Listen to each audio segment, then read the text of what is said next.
up, we gon' make some moves tonight. Yeah, stand up, got something to prove tonight. So stand up, we ain't gonna plan tonight. We gonna take action on our dreams and fight, alright. We ain't gonna stall, never stop. We gon' make it all till it's out. We ain't gonna plan tonight. We gonna take action on our dreams and fight, alright. Hey folks, and Happy New Year! My name is Scott Schertzen alongside Mr. Bill Akins from USL and Pittsburgh Riverhounds coverage. Welcome to Streampunk Soccer, MLS Sports Writers React, and we are closing in on 2026 already, because blink and the year's already over again. Today, we're going to be breaking down a little bit of what's happened in 2025, a year in a review, because it's that time of year, and pretty much every channel across YouTube is doing something like that. So we'll be talking about Lionel Messi getting the MLS Cup and everything that happened there, the supporter shield for Philadelphia and the flameout that happened there. We'll talk a little bit about the realignment schedule change and everything that's going on there with the 14-game season coming up, which I'm a big fan of personally. But before we get to all of that, sir, how was your holiday? It was great. It was good, Scott. A lot of obviously family stuff, but yeah, it was awesome. It was really good.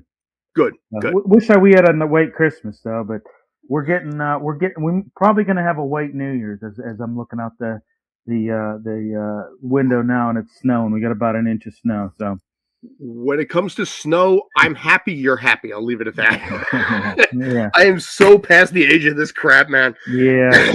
We got about 4 inches the other day, but I'm so. I know you guys got pounded. My brother-in-law lives in Bay Ridge in Brooklyn, so he was like, "Yeah, we got pounded up here." So yeah. Fortunately, it rained on Monday, which got rid of most of it, so I'm happy there. But yeah, I'm more than happy to get spring around the corner. Have a new season of soccer, because that means that basically the warmer weather's on the way.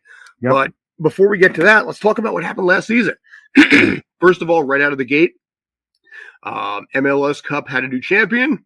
First time ever Inter Miami was an MLS Cup win. Lionel Messi gets his, taps his resume with another trophy in there. Do you have any thoughts, any specifics about, how you feel about the win over the Whitecaps? Well, I mean, I'm a Messi fan, so I mean, I was happy to see it. I don't know necessarily that I would call myself an Inter Miami fan per se. I really wasn't before he came to the to Miami, but it was pretty. Obviously their first cup win, monumental moment for the club. I mean, Messi had just a very, how do I want to say it? Very, very impactful. He set the new MLS record. Yeah, impactful's a good word there. Right. I mean, he set the record for goal contributions for a single player at the postseason at 15. He became the first player in MLS history to win that Landon Donovan MVP award for consecutive seasons, 24 and 25. I mean, it was. I thought they were destined to win it. I mean, I really thought they were going to win it in 2024, and they kind of fizzled out in the playoffs there. But this year I was like, man, this is probably the year. We're probably going to see them win. And it was good. I mean, I enjoyed it. I mean, kudos to Vancouver as well. I mean, that's a team that really persevered and was able to, make it to the dance, so to speak. Weren't able to take home the hardware, but kudos to them. I think, as we talked last week, and I know Davi mentioned it. I think Inter Miami's has gotten. I think they've gotten better. I mean, I think that they're probably going to be the favorite this year. I think when season play opens up to win it again. I right. I mean, I wouldn't see why they wouldn't be. It's not like they had a major overhaul in the off season. I think that I don't know. We'll see. I think you're right. I think in this case they learned how to gel at the right time. It kind of reminds me a little bit, and I worry about this from a dynasty standpoint. The Patriots, with New England, they would cruise and they'd be like, 6-4, 7-4, and people were like, "Are they done?" And then at that point, then they turned it on when they had to. I Yeah. could see Miami doing that same sort of thing where they're middle of the pack until next year, August, September kind of a thing, and then turn it on when they have to. Right. Because again, this is a long season. This is one of the longest ones in the world there.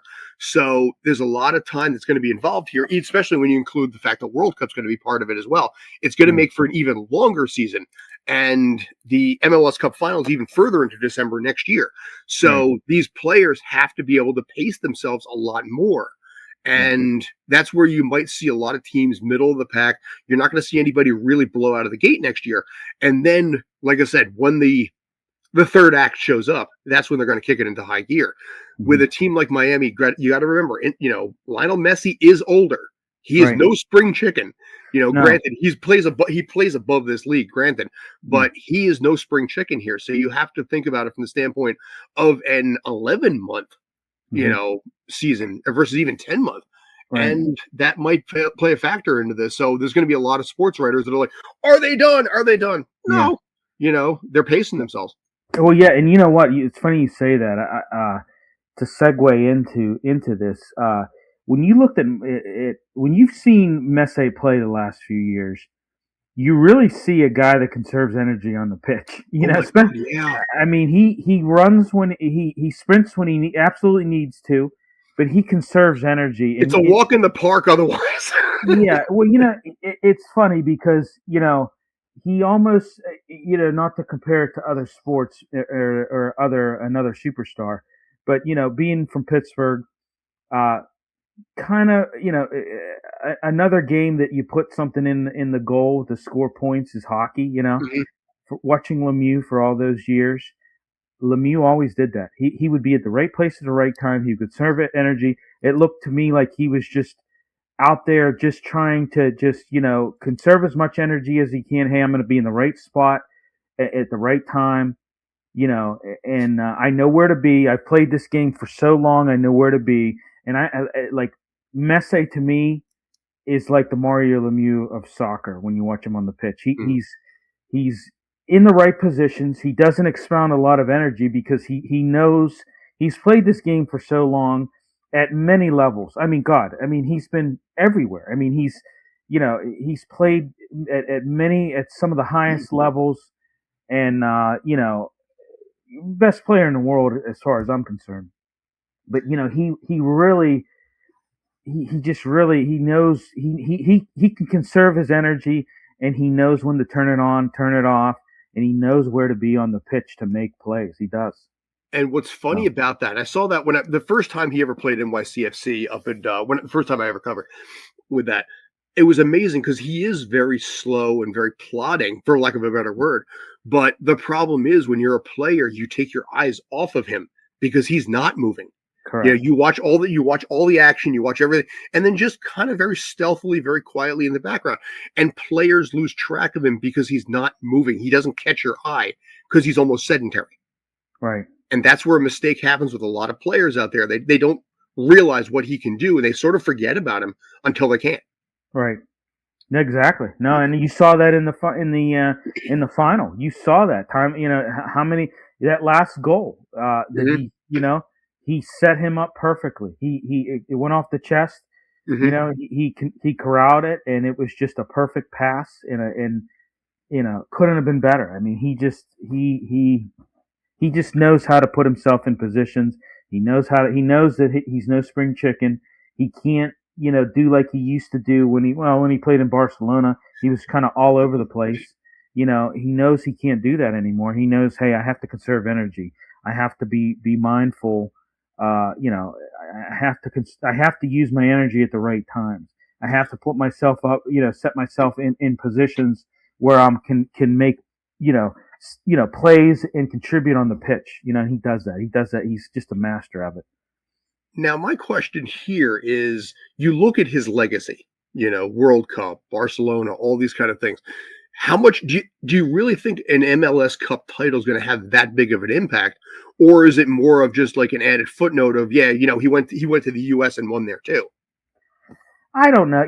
Here's the thing. MLS is in the top 10 in leagues now, in the world. So I think it means a lot to him. The whole reason I think he went here, number one, I think Beckham obviously had a big influence Hmm. in that. Him and their friends, and I'm sure Beckham was kind of like, hey, why don't you try try your luck in the MLS. And he came here. He's obviously the biggest superstar. I mean, I could tell you, I know a teacher down in Pittsburgh in the Mount Lebanon area who she has, since he's came to the MLS. She tells me, like, you never saw MLS jerseys ever in school, right? She Mm. said now you just see Messi jerseys all the time. You see kids wearing these Inter Miami jerseys, the black ones, the pink ones, Hmm. and she said, it's just, you can tell that him coming here has really, it's really boosted the league. And here's another thing, this is just my theory. When he played in Spain and when he played in Barcelona, he could not go anywhere. Yeah. Scott, like, he would go grocery shopping and he would be bombarded with media. I mean, he could not go anywhere. Literally could not go anywhere. I think when he first went to Miami, maybe not so. I mean, maybe still this way, but I think he could freely go out in the public, A little and more, yeah. he's not bombarded by media like he was in other places. And in Paris too, he was bombarded with media constantly. But definitely when he played for Barcelona, I mean, he could not go anywhere. He could not step outside of his Hmm. residence without having cameras in his face, microphones in his face. So I think maybe from that standpoint, the fact that the MLS still isn't, it's still not in, it's not the number one league, obviously, in North America. Which It's helps for anonymity's sake too, correct. especially when you play in a sport in a city that has two other sports going on. Right. So I think it takes, I think at his level in his career and what he's accomplished, I think he kind of likes that. He kind of likes Sure. that, being able to kind of live his life now. It's a great point too. Yeah. Yeah, because in this So case, obviously the Dolphins are there, the Marlins are there's other teams too, but there are sports that are yeah, bigger than right. MLS. So when you look at France, when you look at Barcelona, I mean, soccer is king over there. Correct. I mean it. So yeah, Yeah. I mean it. a Yeah. great I point. mean it's king over there, and they put him on this pedestal, and he cannot. Like I said, he could not go anywhere without having media in his face. And here, I'm sure he still has it. I'm sure I mean, obviously, he still has it because he's the face of the league right now. But he Hmm. doesn't. He doesn't definitely have it to the extent where he had it elsewhere. Sure, but yeah, that's a good point because, like I said, in this he probably gets tired of the paparazzi, Right. and you Yep. see that sometimes with celebrities and the paparazzi, and here in the New York City area, there's paparazzi. I've gotten into fights with paparazzi, Right. and not Yeah. even because of me, because trust me, I'm nothing, but having to be on, in situations where you have, Kate Winslet there, Will Smith, Ryan Reynolds, Hugh Jackman, and just the litany of paparazzi that are just surrounding, that shit gets tiresome, Yep. and it's a Absolutely. necessary evil, but by God, those people are hounds, man. Yeah.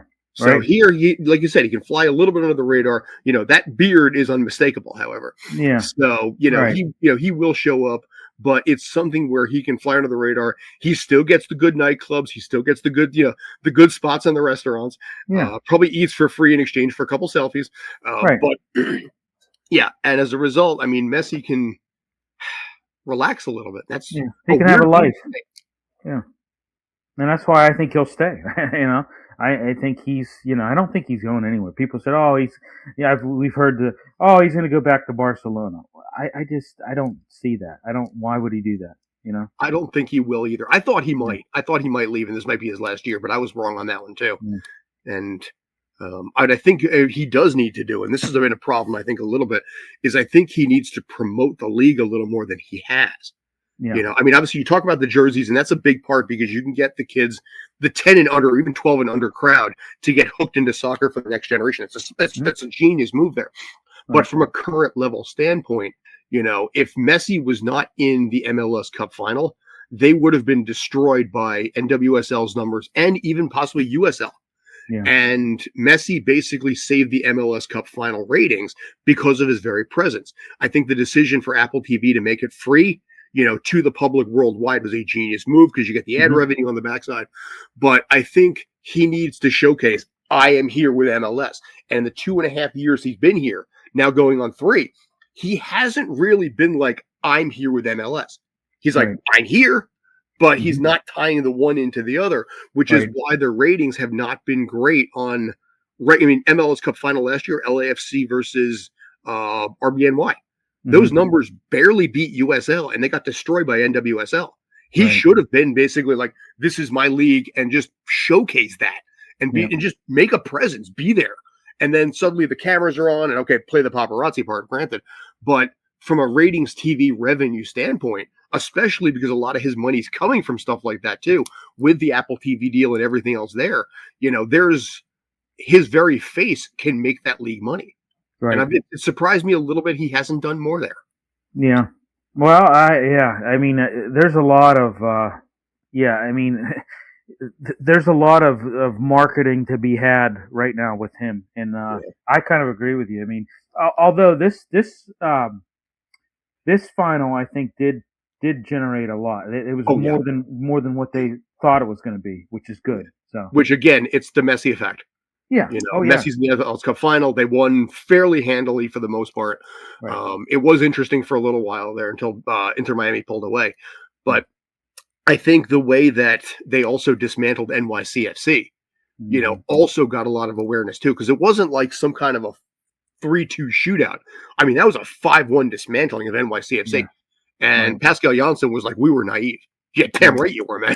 Yeah, exactly. Yeah. Now that team's out Justin Hack, which is another conversation for a later time. But as far as Messi goes, if he's here for the next few years, he can get 2, maybe even 3 more cups before he's done. Right. Agreed. I totally agree. And you have a lot of guys that want to play with him too. So which helps Inter Miami, So it's sort of like with the LA Dodgers. The Dodgers are going to be there in October in some capacity. So you have players like Edwin Diaz who goes over because they want the chance. They start to get older. They don't have the trophy or miss the feeling of a trophy. So where do you go? When you get older, you look at places where you have the best shot of winning. Right. And right now that is Inter Miami. Oh yeah. No doubt about it. No doubt about it. So nice. Yeah. So, all right. So moving on a little bit, we'll stay in the East for right now. Philadelphia Union, supporter shield, but kind of a disappointing end. Yeah. At the hands of NYCFC in this case. But, they've lost Jacob Glesnes. Do you have any thoughts on that? We'll do a couple quick minutes if you want. I mean, obviously, that was their second supporter shield, I think. It was, yeah. History, right? They had their first one, I believe, was in 2020. 2021, I believe, was. 2021. Oh, no, 2020. Sorry, no, 2021 was New England Revolution. Yeah. I mean, I thought it was a significant win achievement for the team in their, in their first year under this new coach, Bradley Carnell, who a lot of people said that they were disappointed that they let Jim Curtin walk. Mm-hmm. And they weren't really sure about this guy, Bradley Carnell. I think he revitalized the squad. I really do. I think he did he did a good job. I mean, hell, they set a club record for the most wins at 20 this year. But I think it was pretty significant. Being able to win that supporter shield guarantees you top sealed home field advantage through the MLS Cup playoffs. So there is that significance of it. I mean, they did fall short. They did not get to the dance, so to speak. But they're still a good club. I know, we talked, about that signing of Glesnes, and I think it's great. I think it's going to help, solidify that team better. So we'll see. I mean, yeah. Now, what's curious here is also Bradley Carnell, when he was with St. Louis in their first year, they had a really good little Cinderella season there too. Yeah. But their second season, they tapered off, and that's what got him fired. Right. So the question in this case here is, if Philadelphia gets off to a sluggish start, are people going to start looking at St. Louis season, year 2, and saying Bradley Carnell is having the same year 2, And will he start getting on the hot seat if they are middle of the pack? I mean, granted, I talked about middle of the pack before, but if they're struggling out of the gate and they lose, say, 3 of their first 5, are they going to call for him to get fired because they're seeing St. Louis all over again? Potentially. I mean, potentially, here's the reason why I think that could happen is because nobody thought they were going to get rid of Jim Curtin. Yeah. I mean, that was shocking. I mean, a lot of people. Man, I love that guy. Yeah. I mean, he was great. He was great. I mean, the guy knows soccer. I mean, God, he's been, it was a great player, obviously.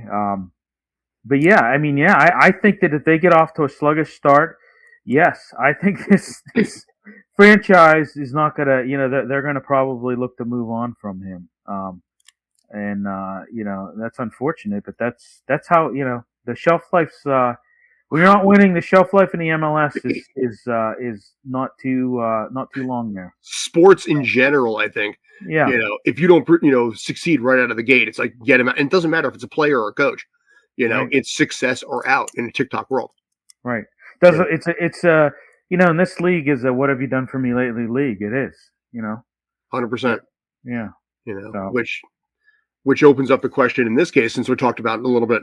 Figure we'll swing to the west a little right here. San Diego and Vancouver. We'll talk about both of them right now. But San Diego, they had a Cinderella season, not unlike St. Louis had in their first year. Andres Dreyer had a great season over there. They went to the Western Conference Finals.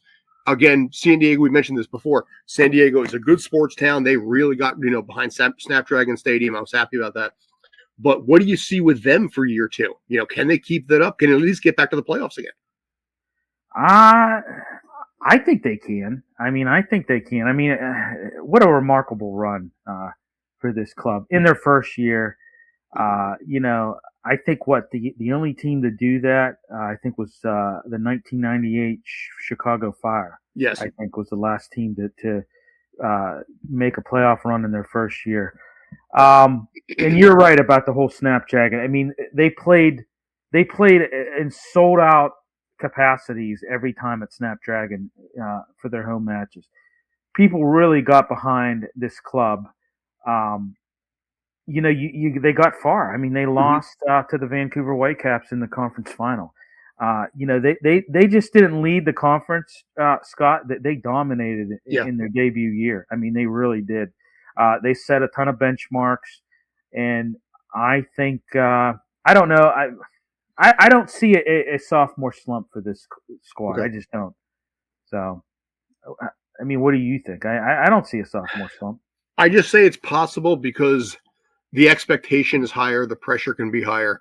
And also, it's funny when you see this a lot of times, not just with teams, but sometimes with players. They have success right out of the gate because there's no footage. Now now other teams have a year's worth of footage of watching these guys play together. Yeah. So you have to wonder if that's going to play an impact where they're going to be able to see certain things and see nuances in there and say, okay, this is what this person does in this play, in this situation, passing to this other person. Initially, like I said, you see a lot of teams out of the gate, they sometimes do well because they just gel and there's no content on them. Right. Now, like I said, you got a fair bit. So you have to expect that the challenge for San Diego is going to be a little bit higher because of the pressure of doing what you did last season. And like I said, you you have opponents that are watching a lot more footage of you now than they had before. Yeah. Well, yeah. And your first season, you're playing with house money, really. No expectation. There's no expectation. Do I think that they're a playoff club next year? I do. Mm-hmm. Maybe not. Maybe they're not going to be secure the number 1 seed. They may take a step back. I agree with that. That's something to be said. You're right. They have now, their first year as an expansion team. There was no film on them. Now you have some tape on those guys and tendencies and all that stuff. And there may be some teams that look to exploit that, and they may not. But I don't think that we're going to see. I don't think we're going to see a situation like we saw with the Galaxy this year, right? I don't think we're going to see that. I think they're still going to be a playoff team next year. They may falter a little bit, but I don't know. I think they're going to be right there. So you think at least So, fifth or sixth, maybe? I would say so. Yeah, I would say at least. Mm-hmm. So, like I said, maybe not the number one seed because that's hard to do. I mean, let's face it. That's difficult to replicate the Cinderella season that they had last year. That's gonna be hard for them to do. But you know, I mean, I love the support. I mean, like I said, they played sold out every game, every home game at Snapdragon sold out. So they have the support there. It's not like they don't have the support. And I think San Diego, they lost obviously the. People say, well, they lost the Chargers, but it's not like they moved cross country. I mean, they only moved, a couple hours north. They're gonna San Diego. And I agree, that's a good sports town, but they're gonna, I think they've embraced this team. I really do. I think they've embraced this team. Yeah, because I think they don't have a lot out there. I mean, you got the Padres who end up disappointing them pretty much every year also. Yeah. That whole team, Machado and the rest of them, have not actually panned out the way they were hoping it would. So and it's an international city, too. You have a lot of people, and we know the international cities do well. It's 20 minutes from Mexico also. Yeah. Right. Yep. So you have that part of it there. Like you said. All right, I didn't mean to cut you off. No, please. Cut off. Yeah. No, I think, you have 3 hours from LA. Right. So you have that area right there. And you get I'd say you get an hour's worth because LA's got the two teams, LAFC and the Galaxy. So you got maybe that hour travel space there before you start really delving into LAFC territory. Yeah. But yeah, I mean, you have Mexico there. You've got a good fan base. And like I said, I'm happy for them. I was at San Diego once. It's a great city. It's very suburban, which is nice, because when you're from the New York City area, everything's suburban by comparison. Yeah. Right. So I would like to see them get fifth or sixth next year. I don't want to see the drop off that we were worried about. We mentioned just now where they're going to miss the playoffs and flame out. And then suddenly everybody's like, we're done. Forget this. Move on. Because I think also if they're able to showcase what they can do for a second season, they can show the first year was not a fluke. And you can really super lock in fans. Who don't bandwagon just because the team is winning, but you can showcase that there's a trend building upward of, okay, you get a second playoff spot. Okay, maybe you didn't get anything, but it gives you a little more room to work with if you have a struggling, say, third season, because you're establishing a fan base who's getting used to winning, but they'll stick around a little bit, and I think you have something special there if you can do that. But again, the problem is there's more pressure on you for year two. Right. Well, yeah. And I mean,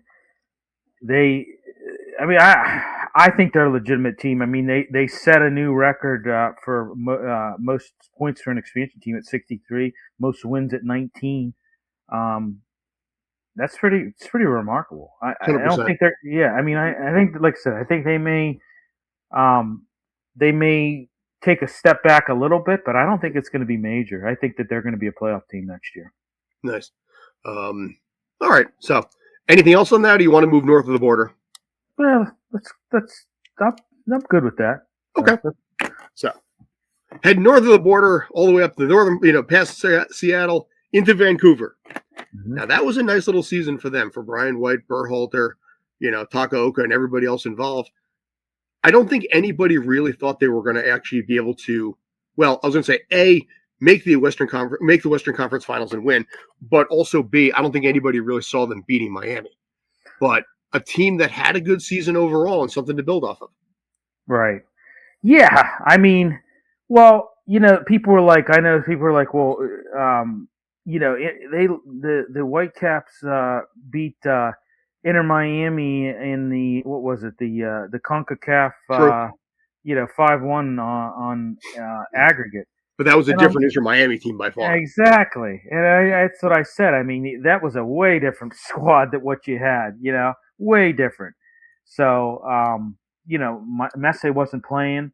Who else? There was a bunch of guys that sat out. I'm not even sure if Suarez was playing that game. Yeah, either. I don't think Suarez was in there either. Yeah, Alba, I don't think was in there. So you were playing the JV team at Inter Miami, and, basically. Yeah, I mean, hey, they did a hell of a job, I thought. The Whitecaps, Berhalter. I mean, great, great story there. How about Mueller? How about Yeah, him? You know, uh, just came in and had immediate production. hmm first year too. Yeah, Yeah. He joined the club. In August after the Club World Cup. yes. But he put impressive numbers up: 9 goals, 4 assists. And I think he had like 13 appearances. He brought he brought that leadership. And I think his presence alone, I think, really propelled them into the finals. I think that there was just a lot. There was almost kind of a culture shift, even too, in this squad when he arrived. I think, so. But I mean, kudos to them and what they were able to do. I didn't think that they were going to beat Inter Miami. I just thought Inter Miami's. I was rooting for them, I admit, but Yeah, I was kind of neutral. I didn't care really who won, but my money was on Inter Miami. so was mine. Yeah. But because of the fact that Canada just barely lost out in the World Series, and they hadn't had a title in a U.S. based sport since I think 2017-18 when the Raptors won, Right. Toronto Raptors. I was kind of rooting for Canada to get a win there. Yeah. Because they've had so many near misses, Stanley Cup finals and everything. Oh, It's like give the country a win here, man. Yeah, Stanley Cup. For a country that hockey's their number one sport, they have just been irrelevant in that. Yeah. And it's just it was good to see that. I think that soccer's popular in Canada, regardless of what people. It is. They got their own. They got their own Canadian soccer league up there too. Canadian Premier League, yeah. And by the way, that final was amazing in the snow. How about that? In 3 inches of snow, typical Canadian, weather up there for finals. I know we've seen Grey Cups played in the snow and stuff like that. That's a little different though. That padding's a little more warm there. Yeah, exactly. Well, yeah. You're not 150 pounds in shorts. Right, and when you have a ball that is in constant contact with the ground, and it's got to go in 3 inches of snow, that's kind of Well, it wasn't three. I don't know if it was quite 3 inches, but it was more than 1 inch. There was probably almost close to 3 inches of snow on that pitch. But no, like I said, I was happy to see a Canadian team make the final. I thought it meant, I thought I'm curious. What was the viewership in Canada for that? I'd like to know that.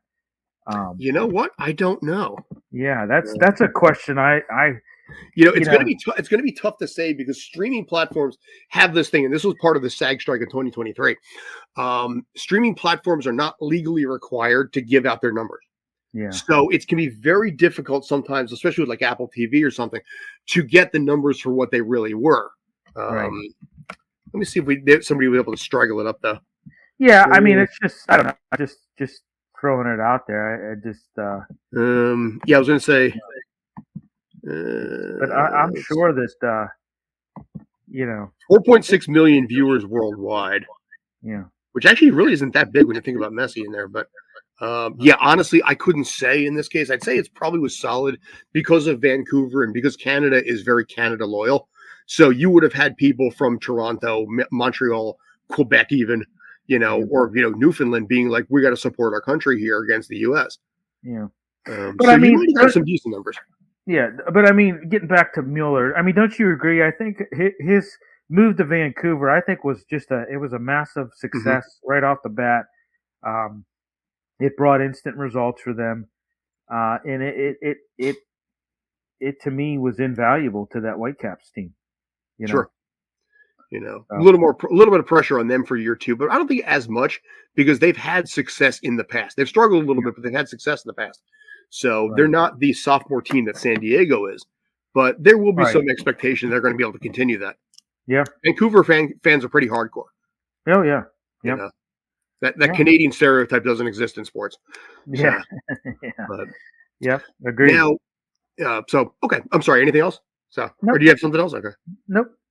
I was going to say what we can do in this case, since we happen to mention weather and everything. Yeah. MLS will be changing its schedule, by the way, and I think you saw Yeah. something about that. I think it's a really smart move. I think it's what I'm going to call the best worst option that exists when it comes to the scheduling aspect of it. I love the idea of the 14 game season. I love that little mini season in there too. But in 2027, we've got something unique here where they're going to have a break. They're going to actually end the MLS Cup final in May, right? Mhm. Basically, when baseball season's sort of underway, but not really like hardcore. And most importantly, you don't have to worry about rain, sleet, or snow. Yeah. Well, yeah. I mean, how many times have we seen early in the seasons? What was it, New England Revolution a couple years ago? Mm-hmm. Was it a snow game? I think it was their second game. How about that last? Was it 2 years ago when they? I think it was LAFC played. It was in March. It was at Real Yep. Salt Lake, and they played in snow. It was like a weird. Kick the ball into the goal and just like stop. Yeah, you see mud games on occasion, but not that, man. Yeah, I mean at kickoff, I think it was cold, and it was like I think they had postponed it because of lightning. Yes, I want to say lightning and then, they'll cancel for, but yeah, they had postponed it for like 20 minutes, and then they kicked off, and it was just snow just came in and just dumped on them. Yeah, I mean they're going to have that winter break from mid-December to early February with no January games. I think you're still going to see some weather games too. I mean, you might, yeah. yeah. You can work around the schedule a little bit. You know, you can have like December and February, maybe a little further south. Sorry, I cut you off. That was on me. I'm sorry. No. I like weather. I kind of like weather games. I mean, I kind of like when they bring the orange ball out and you're in the snow, and it's kind of. I kind of like it, but I understand they want to have global alignment. You want the matches to match the calendar of the top leagues worldwide. I get that. It improves your international transfer market participation. I think they're looking. Hey, MLS is now in the top 10 in leagues in the world, and they're looking at that. We need to align globally. I get it. You have better integration, I think, with the players. International transfer windows, you can kind of match up with the other leagues, and you can acquire and you can sell talent as a result of that. I think playoffs in a warmer late spring weather type thing is better. You're probably going to have better attendance. You're going to reduce some of these summer heat issues that you have because let's face it, it's not like baseball where they play obviously in the spring and summer, and it's a game where guys are constantly moving, and there's potential for a lot of heat issues. We've seen that in the past, heat stroke, things like that that have happened. And I think it's to have that final. I think when you're having the final, and like you said in May, you just have the start of the MLB season. So you're not going to have, I don't think, too much competition there. Yeah. And NBA and NHL are going to be in their playoffs, but their finals are usually in June, beginning to mid June. So you're not going to necessarily compete with that. I mean, when you're having your final in December, I mean, you're competing with a lot of things. You're competing with the NFL and college football too, and football, and, right? U.S. football, American football is God around here. Well, yeah, and how many? We saw, they had, they tried to schedule it around these college football playoffs, but it was difficult to do. It was difficult to do. So and college basketball, don't forget that too. Yeah, right. There was an incident, I think it was about 2021, where a women's college basketball game went long into overtime, and they had to delay the start of the MLS Cup final for TV streaming rights or streaming reasons because of the fact that a college basketball game in the middle of the season, not even like March Madness or anything, went long. Yeah. And it was one of those things where I think looking at things like that, looking at the competition, I mean, what do you have during the spring?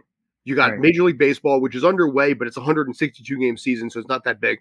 You have the UFL, which pulls semi-decent numbers, kind of a thing, but you don't have NFL, college basketball, college football. You get the idea.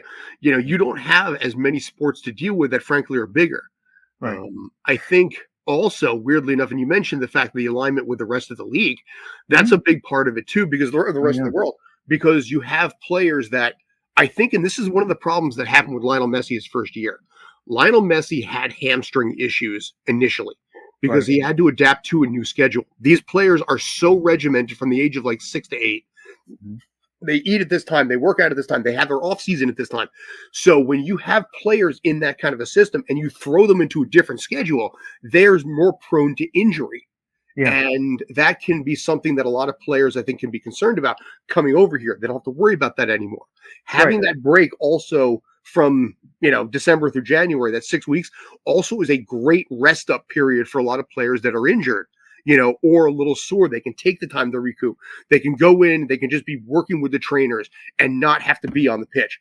And that is an additional benefit. So it might actually reduce some degree of injury because of the new schedule itself, not just weather related, but because you have a sizable break in between. You can enjoy it. You can go back and see your family. You can keep your workout routine going. You can heal up as you need to and be rested for the second half of the season. I think this is, like I said, the best worst decision you can have when you're dealing with a 2-continent, multi-thousand-mile, area. Yeah. Vancouver to Miami was, I think, one of the longest traveling MLS Cup final in history. Yeah. 4,000 miles or something. Yeah, and I mean, and I think that a shorter season is going to kind of bridge that gap with some of these other qualifiers you have for other tournaments too. Also You know what I true. mean? So Yeah. I mean, it's not perfect, but it's the best you can come up with. yeah, it's better than what they have. I agree. Yeah. So I'm a little surprised that USL's not going to follow suit with that either. They're gonna stick with They're trying. The USL is, I think, and this certainly. The USL is really trying to do their own thing. Yeah. They're trying to be their own separate brand. The relegation's part of it. Teams are cropping up all over the place on various levels of USL. I mean, the New York Cosmos are coming back. And once again, they're in Jersey, so calling themselves New York, but they're coming back next year, so they've got a lot of hub for that. There's teams propping up every single place because I think they're trying to differentiate themselves from MLS and be like, we're not them, we're blue collar, I guess we'll call it, for lack of a better description. Yeah. And so they might do something down the line, but for right now, I think they're doing things the way they got to do. They want to do them to basically expand the brand and fight the MLS and NWSL. Right.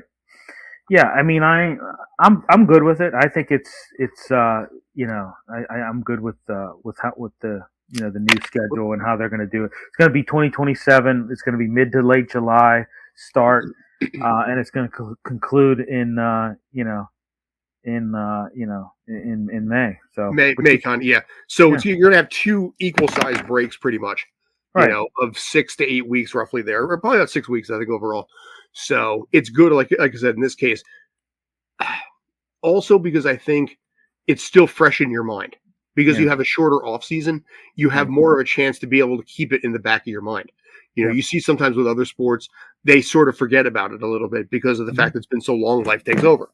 Right. So I think MLS is doing the right thing here too.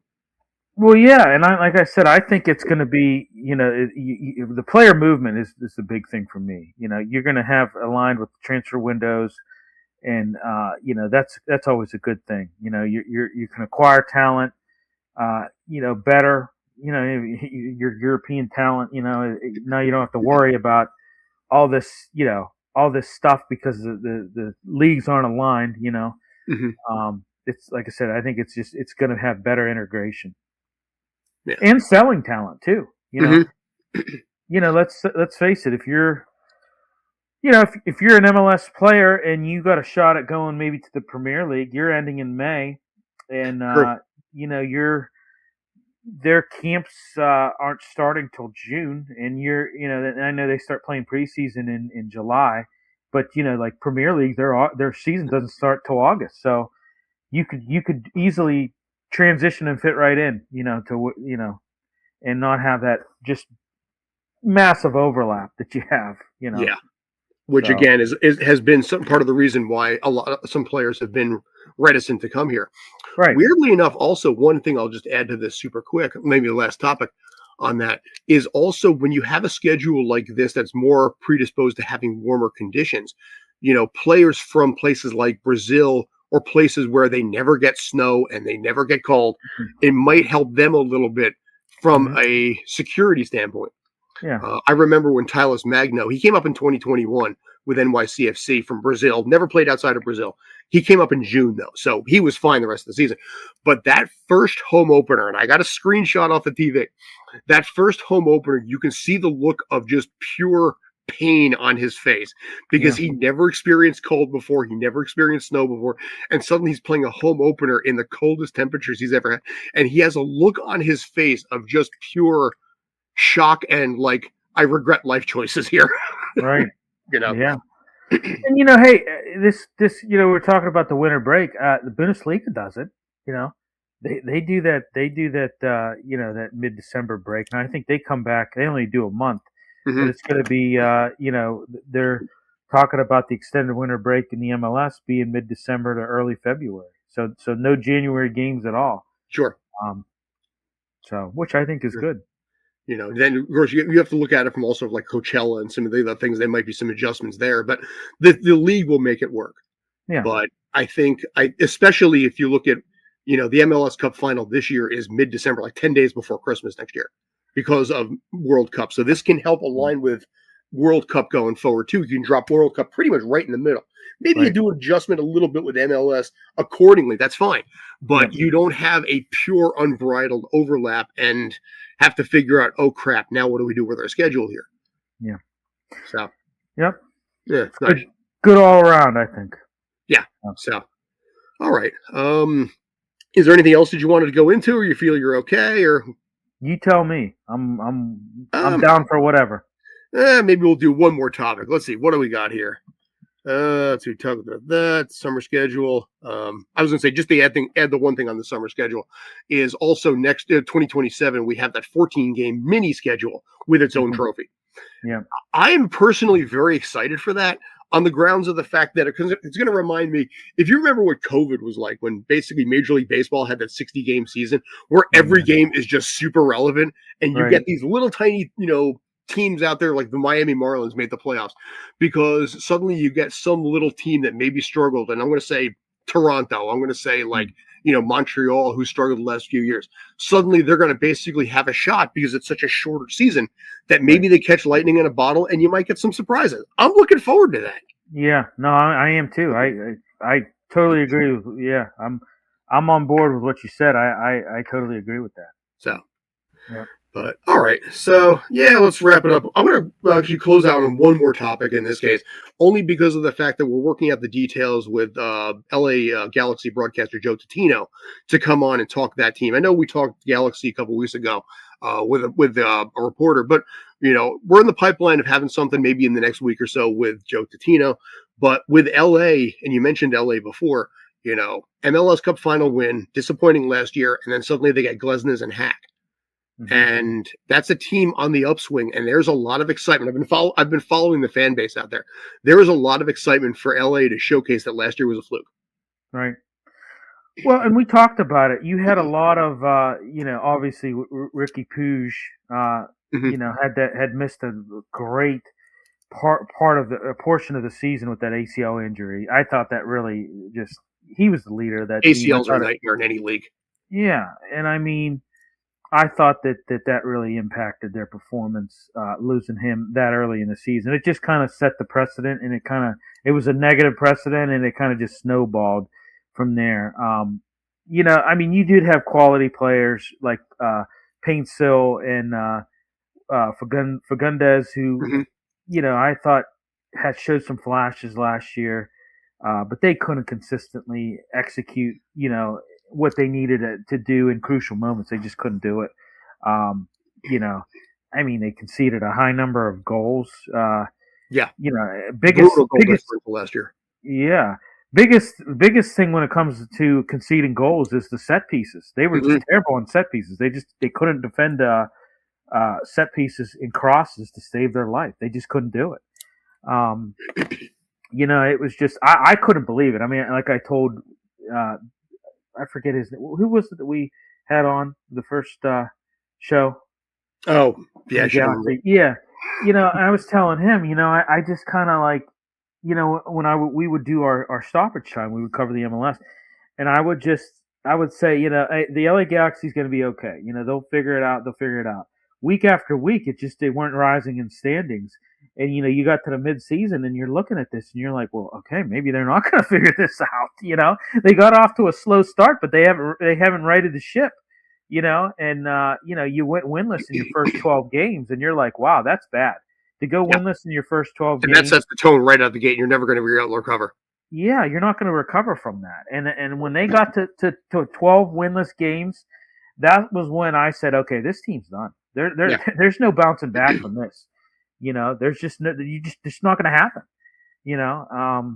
And yeah, but yeah, I mean, obviously there's a lot of a lot of buzz around this team and some of their signings that they have, and I think that in talking to to him who covers the team, like I said, forget his name, but Josh Guessman, corner of the yeah, Galaxy. yeah. So I hate to say it, but I had to look it up. yeah, well, yeah. Sorry, I mean, Josh. yeah. So, but no, I mean, he's very optimistic that they're going to bounce back this year. I am as well. I think that they're Yeah. they're going to bounce back as well. It's I mean, Justin Hawk, they're getting a good guy in him. I mean, Yeah. God, you're getting a really quality. You know him. I mean, you obviously you know what the It hurt my wife when I told her. right. I mean, you know what that loss mean. You covering the team, you know what how that's going to impact, and that's a hell of a loss. But yeah, I think that there's going to be that they're going to bounce back this year. I think. Yeah. Hack, now it's curious. Hack is under a 1-year deal with a club option for a second year. Yeah. Which surprised me a little bit. He took less money from NYCFC offered him a lot more, but he took less. Which opens up a lot of questions that I'm not going to delve into right here. Right. But it does open up some things that were like, okay, so he left the Why? team. The only team he ever played with to go out west. For a shorter deal. Now the suspicion is maybe he's going to test himself with Europe, and that's a possibility there because it's usually pretty much every player's goal, and it would make sense because because he'll only be mid-20s by the time that contract is up, even at a 2-year deal. Yeah. So there's some questions there, but for NYCFC, oh boy, that's going to be a problem and a half. But for LA, kudos to them. Sorry, go ahead. Yeah, no, I think it's a key piece in rebuilding their squad. And I tell you what, when you listen to LA Galaxy's GM Will Kuntz, he just praised Hawk. I mean, versatility, work ethic. He praised his defensive skills. You know how his what impact he had in NYFC with his defensive skills. I mean, it's a I know it's less money, which is a head scratcher for me on that. Why did he choose to? But I mean, like I said, the GM of the LA Galaxy, Will Kuntz, he just talked him up. I think there was a lot of, I don't know. I think maybe he feels like they're going to value him more. He wanted to change of pace. I mean, he spent 10 years with one place. Sometimes you get the itch to move, but. The team PR person called me yesterday about 11:15 to tell me outright, it's like, yes, he's leaving.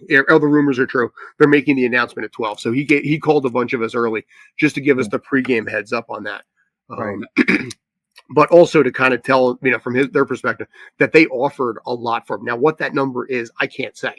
Yeah. But it is something where like I said, he took less money. Now, could that be an issue with Pascal Janssen? Possibly. I heard mullings and rumors that the clubhouse was not as tight, last year because he runs a much tighter ship, which is going to open up some other questions that I'll talk to Dobby about later when we deep dive that team. But maybe he's just betting himself on Europe. And who knows? Even though it's on paper it's less money, you don't know the incentives too of the contract either. There might be certain incentives there where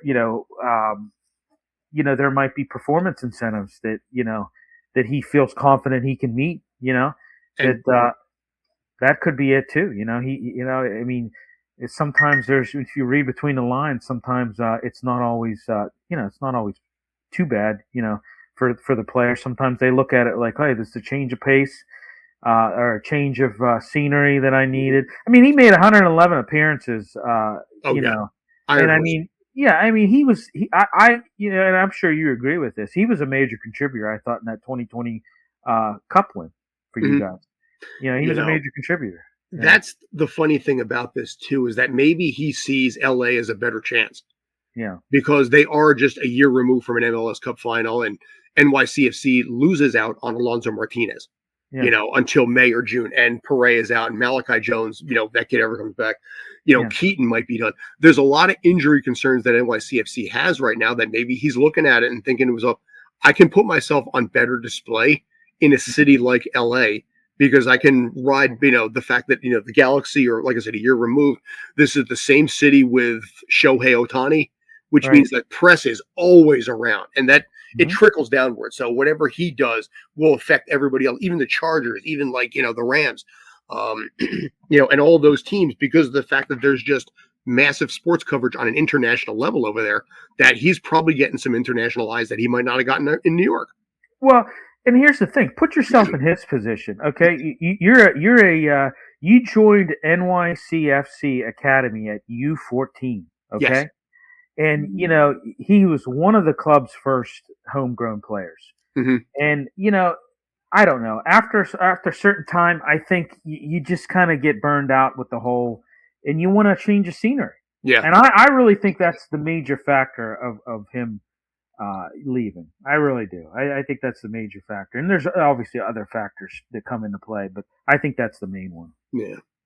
So, Yeah, I messaged him the other day, and we talked very slightly, but yeah, he had 15 teams in the league were interested in him, not counting Europe. right. That world was his oyster right there. Sure. So Absolutely. just stay healthy, kid. Don't get yourself injured. Don't blow the chance here. Yeah. Yeah. Don't do it. So, But like I said, Will Kuntz, the GM, he really talked him up, and I think they really they really value him and big mhm. time. And not to say that NYCFC didn't value him, but I just think it was time for him to move on.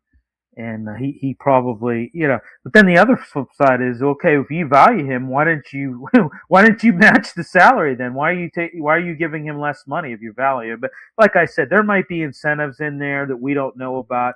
We may when this when they actually make it official, we may see some of the things in the nuances of the contract. We may be like, okay, we get it now. We see why. Yeah. So I mean, I'll never know for sure in this case. If I get him one-on-one, which I've ever had the chance to do that, if I get him one-on-one, I can ask him privately, just between us. right. What was the deal? I'm not going to release it. I don't really want to. I'm not going to talk about it. Just person to person, what was the deal? And sometimes I get information like that from players just on a private level. Where if I promise I will never release it, it is just staying here. Right. So Yeah. because sometimes you want closure up here.